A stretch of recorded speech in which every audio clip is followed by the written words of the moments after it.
आज जब हम लोग इन परिवहन निगम के इस कार्यक्रम को आगे बढ़ा रहे हैं, आज मुझे बताते हुए प्रसन्नता है, जब ये प्रस्ताव मेरे पास आया कि हमने 150 बसेज हमारी तैयार हो चुकी हैं, परिवहन निगम के बेड़े में से शामिल करके इसे आगे बढ़ाना चाहते हैं, तो मैंने कहा इससे अच्छा दिन रक्षाबंधन से और अच्छा क्या दिन हो सकता है। हर जनपद को 2-2 बसेस दीजिए और प्रयास करिए कि 10 की रात्रि को 12 बजे से और 12 तारीख की 12 बजे रात्रि तक, यानी लगातार 48 घंटों तक ये व्यवस्था बनाइए कि प्रदेश की बहनें और बेटियां फ्री में परिवहन निगम की बसेस से यात्रा कर सकें। और आज मुझे बताते हुए प्रसन्नता है कि प्रदेश सरकार के परिवहन निगम के अंतर्गत संचालित उन सभी बसेज में पूरे प्रदेश के अंदर सभी बहन और बेटियों को फ्री में अगले 48 घंटे के लिए, यानी आज रात्रि को 12 बजे से लेकर के और 12 अगस्त की रात्रि 12 बजे तक फ्री में यातायात की सुविधा हम लोग उन्हें उपलब्ध करवाने की कार्रवाई आज से प्रारंभ करने जा रहे हैं। और इसके लिए तब तक हर जनपद में 2-2 नई बसेज भी पहुंच चुकी होंगी। अभी परिवहन निगम कोरोना कालखंड से उभर करके फिर से अपनी पुरातन गति को प्राप्त कर रहा है और अपने पुराने लाभांश को प्राप्त करने के समय जब अग्रसर है, प्रदेश सरकार इस मामले में भरपूर सहयोग कर रही है। और मैं उन्हें इस बात के लिए आश्वस्त करता हूं कि हमें तेजी के साथ अपने बस स्टेशन को हाई क्लास बस स्टेशन के रूप में बदलना होगा। इस दिशा में बेहतरीन प्रयास करना होगा।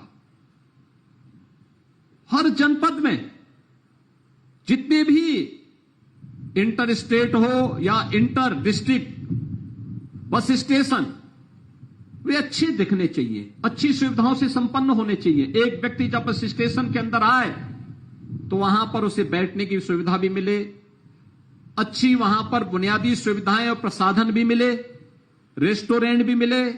अगर उसे अपने गंतव्य की ओर जाने के लिए कुछ समय रेस्ट की आवश्यकता पड़ती है तो वहां डोमेट्री की व्यवस्था हो, रेस्टोरेंट की व्यवस्था हो, होटल की व्यवस्था हो। और उत्तर प्रदेश परिवहन निगम की बसेज का जो पार्किंग हो उसी परिसर के अंदर हो, सड़कों पर जहां तहां न हो। जहां हमें इस सुविधा को प्रदेश के अंदर तेजी से विकसित करना होगा। उत्तर प्रदेश इस बारे में सौभाग्यशाली है कि 25 करोड़ की आबादी तो अकेले उत्तर प्रदेश के अंदर है। इसके प्रतिदिन की गतिविधियों को आगे बढ़ाने के लिए परिवहन निगम उनमें उनके प्रतिदिन की गतिविधियों में सहभागी बन सकता है। साथ ही साथ वह इन कार्यक्रमों के साथ ही प्रदेश इंटर स्टेट कनेक्टिविटी को बेहतर करने में, क्योंकि राज्य सरकार ने पहले अपने पिछले कार्यकाल के दौरान हम लोगों ने तमाम राज्य सरकारों के साथ एमओयू किए थे कि हमारी बसेज उन राज्यों में बेधड़क जा सके और यात्रियों को अधिक से अधिक हम सुविधा दे सकें। इस दिशा में हमें और बेहतरीन प्रयास किए जाने की आवश्यकता है।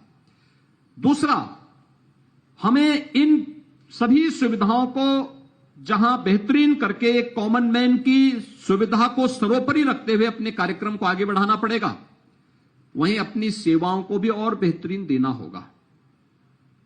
जो भी जर्जर बसेज हैं, अपनी आयु पूरी कर चुके हैं, उन्हें बेड़े से हटा करके नियमित क्रम में एकाएक बहुत भारी हम क्रय करें, ये उचित नहीं। फेज वाइज सभी क्रय किए जाने चाहिए, जिससे जितने भी कंडम हो चुकी बसेज आपके बेड़े से बाहर होकर के नई बसेज को हम उसमें शामिल करके और नई सुविधा के अनुसार दे सकें।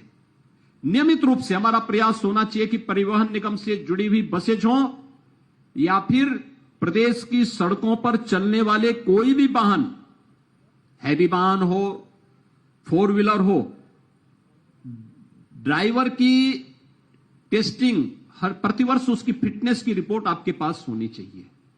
ऑनलाइन सुविधा दें, ऐसे सेंटर विकसित करें। पता लगा कि परिवहन निगम का ड्राइवर या कोई वाहन चालक है, उसको दिखाई नहीं दे रहा और स्टीयरिंग पे बैठा हुआ है, तो अनुमान कर सकते हैं क्या स्थिति पैदा होगी। और इस प्रकार की स्थिति से हमें बचने की आवश्यकता है। इस पर हम जरूर इस व्यवस्था को जो हम लोगों ने पिछले दिनों लागू किया था उसको हम प्रभावी ढंग से लागू करने का कार्य करें। हमारा प्रयास होना चाहिए कि इतना लाभांश हम परिवहन निगम के साथ जोड़ें कि आने वाले समय में आज जैसे हम 48 घंटे के लिए बहन और बेटियों के लिए फ्री में बस की सुविधा उपलब्ध करा रहे हैं। आने वाले समय में बहुत शीघ्र 60 वर्ष से ऊपर की हर एक माता बहन के लिए हम परिवहन निगम की प्रदेश के अंदर बस की सेवा को फ्री में भी करने की व्यवस्था करेंगे, जिससे इस कार्यक्रम को हम फेज वाइज आगे बढ़ा सकें। दूसरा, प्रदेश के अंदर सड़क सुरक्षा से संबंधित जो कार्यक्रम है, ड्राइविंग ट्रेनिंग और टेस्टिंग इंस्टीट्यूट की स्थापना को लेकर के आगे बढ़ाने का कार्यक्रम।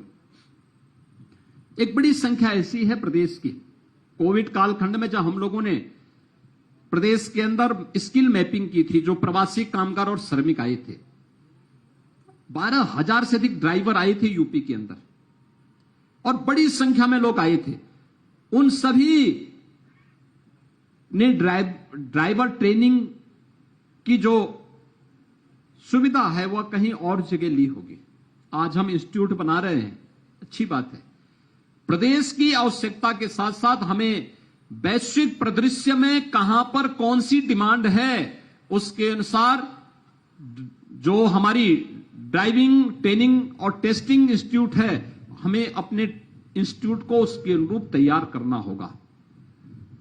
अपने वर्कशॉप को, जितने भी परिवहन निगम के वर्कशॉप हैं, इसमें आपके कार्मिक तो काम करें ही, नजदीकी ITI और पॉलिटेक्निक को भी उसके साथ हम जोड़ें, उन बच्चों को भी इसके साथ ट्रेन करें।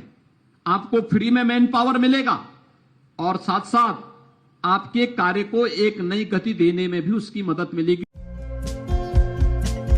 हमारे चैनल को लाइक, शेयर और सब्सक्राइब जरूर करें और नई अपडेट्स के लिए बेल आइकन दबाना ना भूलें।